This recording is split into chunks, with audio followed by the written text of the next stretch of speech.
मधुबन के बाबा, मधुबन के बाबा मुरली वाले, आपका क्या कहना,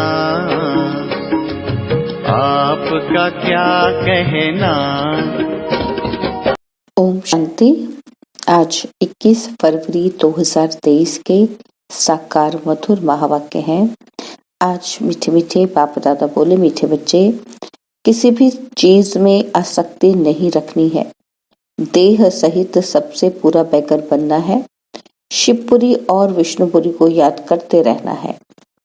बाबा ने कहा, मीठे बच्चे, किसी भी चीज में आसक्ति नहीं रखनी है। देह सहित सबसे पूरा बैगर बनना है। शिवपुरी और विष्णुपुरी को याद करते रहना है। बाबा ने आज प्रश्न पूछा कि गरीब निवाज बाप गरीब बच्चों को किस बात में अपना आप समान बना देते हैं। तो उत्तर में बाबा कहते, जैसे मैं फ्राक दिल हूँ, कखपन ले तुम्हें बादशाही देता हूँ, ऐसे तुम बच्चे भल गरीब हो लेकिन फ्राक दिल बनो।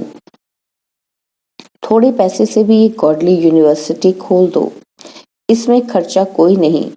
3-4 ने भी इस यूनिवर्सिटी से अच्छा फल पा लिया तो खोलने वाले का अहो सौभाग्य। सिर्फ सपूत बनकर रहना, कभी काम क्रोध के वश सतगुरु की निंदा नहीं कराना। ओम शांति। बाप दादा और मम्माएं 2 होती हैं, दादी और माता।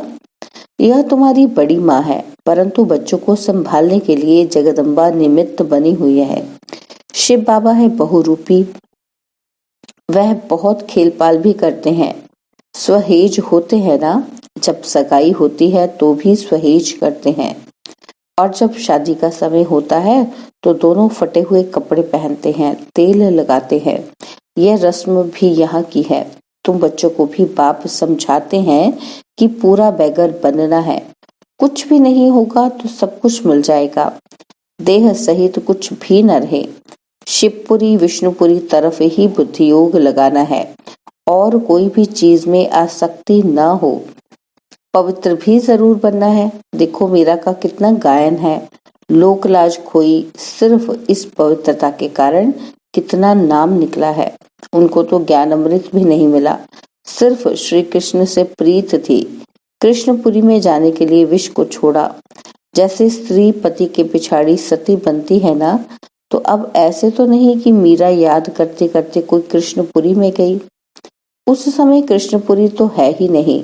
मीरा को 500-700 वर्ष हुए होंगे। भक्तन भी बहुत अच्छी थी, इसलिए कोई अच्छे भक्त के घर जन्म लिया होगा। उनका नामाचार कितना चला आता है। वह तो मीरा भक्तन थी। तुम सभी ज्ञान मीराएं बनती हो। तुम आए हो सूर्यवंशी चंद्रवंशी महारानी बनने के लिए। भल पहले अनपढ़े पढ़े के आगे भरी ढोते हैं, परंतु महारानी तो बनेंगे ना। अगर बचपन को भूल हाथ छोड़ दिया तो फिर कभी नहीं महारानी बनेंगी और ही प्रजा में कम पद पाएंगी। बैकुंठ में तो आएंगे, परंतु कम पद। बाबा ने समझाया है कि भक्ति करने वालों से पूछना चाहिए कि तुम क्या चाहते हो, कृष्ण की भक्ति क्यों करते हो। तो जरूर दिल होगी कि इनकी राजधानी में जाएं, परंतु वहां जाएंगे कैसे। बहुत मनुष्य कहते हैं कि हमको शांति चाहिए, परंतु अशांति तो सारी दुनिया में है ना। तुम एक को शांति मिलने से क्या होगा। हम तुमको 21 जन्मों के लिए सदैव सुखी बना सकते हैं।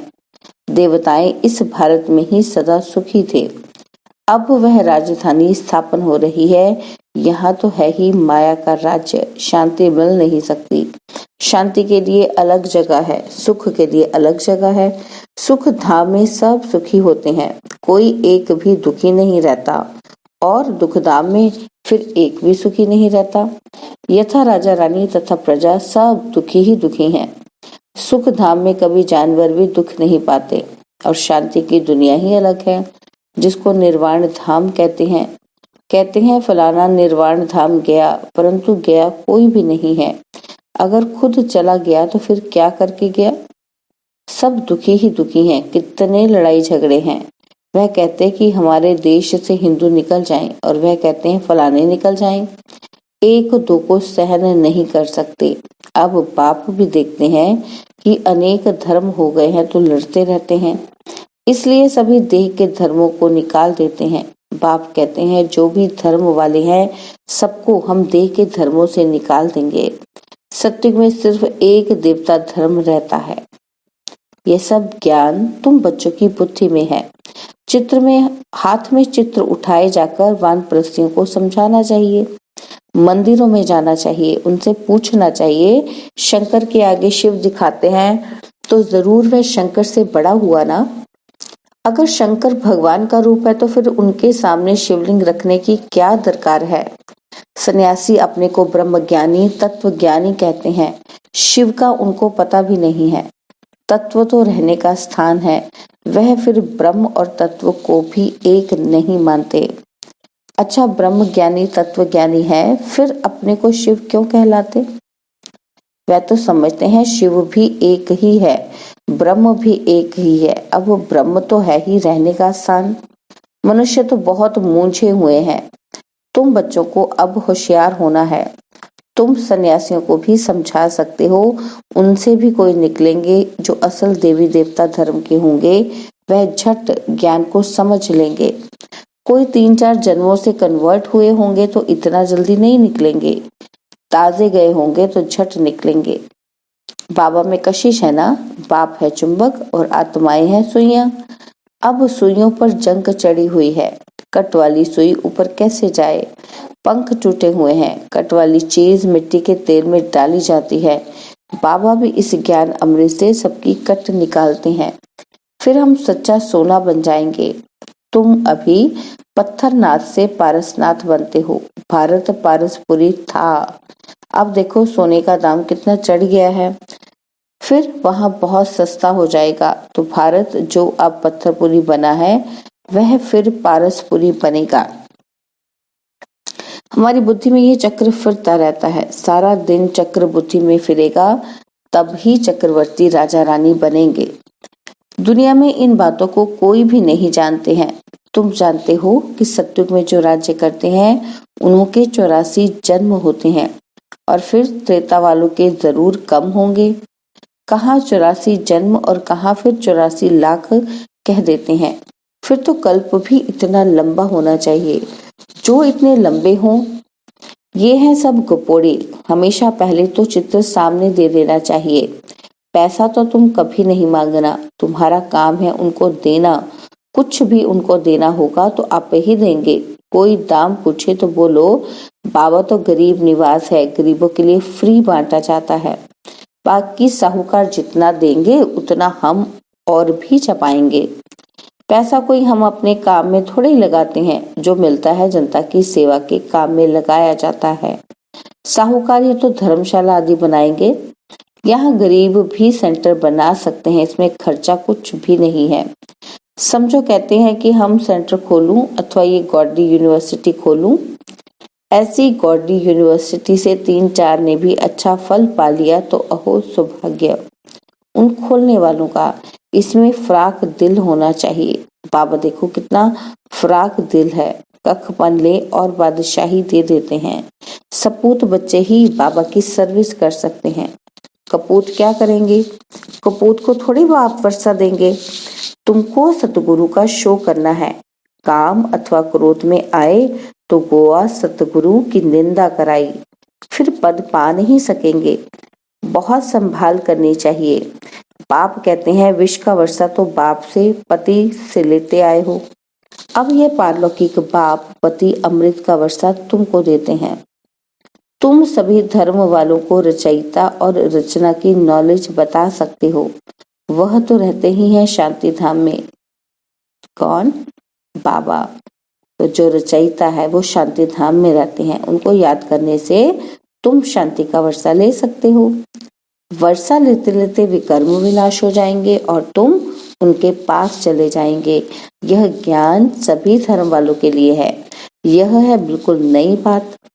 शास्त्रों तो है भक्ति मार्ग के, दर दर धक्का खाना, ब्राह्मण खिलाना, तीर्थों पर जाना।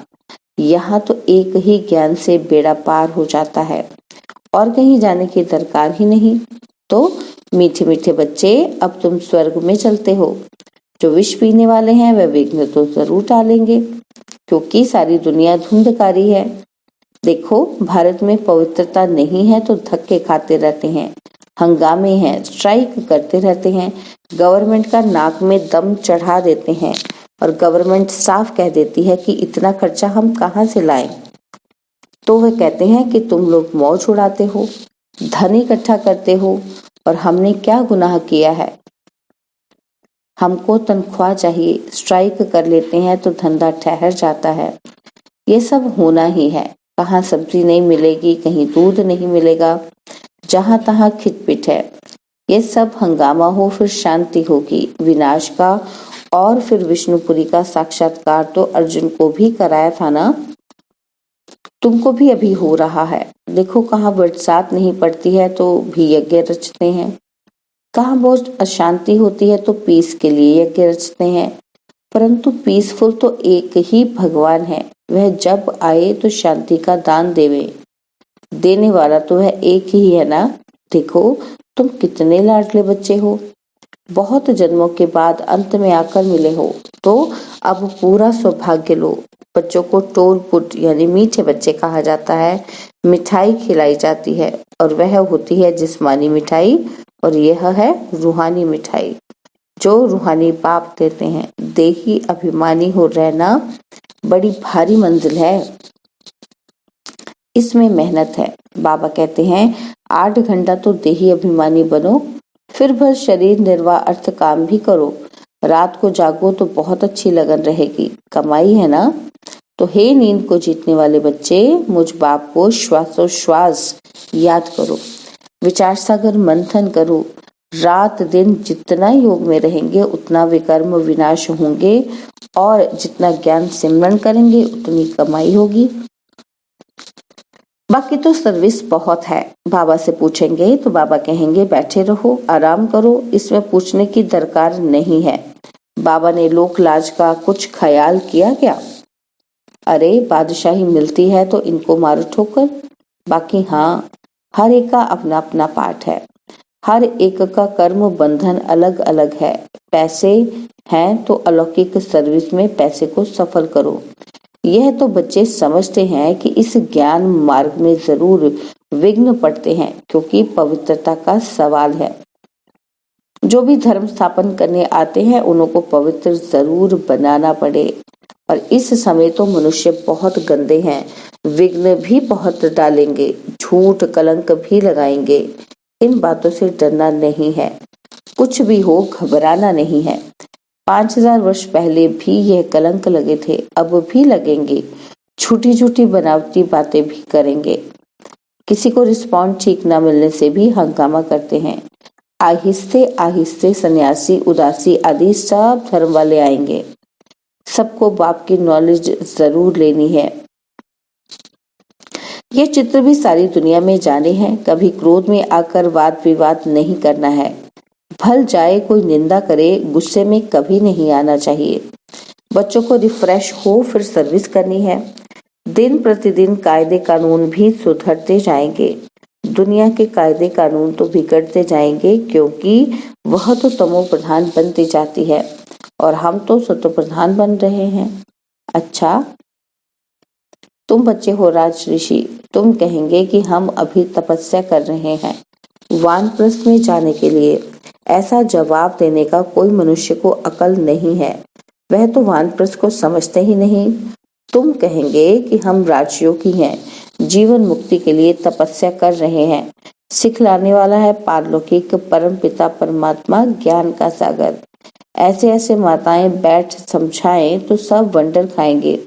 बोलो, हमको पारलौकिक परमपिता परमात्मा पढ़ा रहे हैं, भविष्य ऊंच पद प्राप्त कराने के लिए। अच्छा, मीठे मीठे सिकिलदे बच्चों प्रति माता पिता बाप दादा का याद प्यार और गुड मॉर्निंग। रूहानी बाप की रूहानी बच्चों को नमस्ते। हम रूहानी बच्चों की रूहानी बाप दादाजी को दिलवा जान सिखवा प्रेम से नमस्ते। ओम शांति। प्यारे बाबा, मीठे बाबा, मेरे बाबा, शुक्रिया बाबा, शुक्रिया बाबा, शुक्रिया बाबा।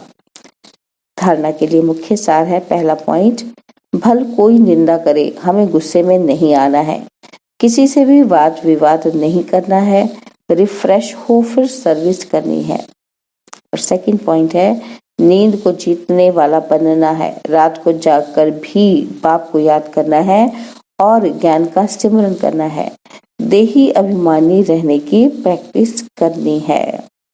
बाबा ने आज वरदान दिया, इंतजार को छोड़ इंतजाम करने वाले वियोगी के बजाय सहयोगी सो सहज योगी भव। इंतजार को छोड़ इंतजाम करने वाले वियोगी के बजाय सहज योगी सो सहयोगी भव। कई बच्चे इंतजार करते हैं कि यह छूटे छोड़ूं तो छूटूं, ये टकराव छोड़े तो छूटूं, लेकिन ऐसा नहीं होता। यह तो माया के विघ्न व पढ़ाई में पेपर समय प्रति समय भिन्न भिन्न रूपों से आने ही हैं। तो ये इंतजार नहीं करो कि फलाना व्यक्ति पास करे, फलानी स्थिति पास करे, नहीं, मुझे पास करना है, ऐसा इंतजाम करो। सदा श्रीमत की अंगुली के आधार पर चलते सहजयोगी सो सहयोगी बनो, कभी सहयोगी कभी वियोगी नहीं। स्लोगन है, अपने उमंग उत्साह द्वारा अनेक आत्माओं का उत्साह बढ़ाना ये सच्ची सेवा है। अपने उमंग उत्साह द्वारा अनेक आत्माओं का उत्साह बढ़ाना यह सच्ची सेवा है। ओम शांति। और अब यह एक बहुत अच्छी वीडियो भी जरूर देखें।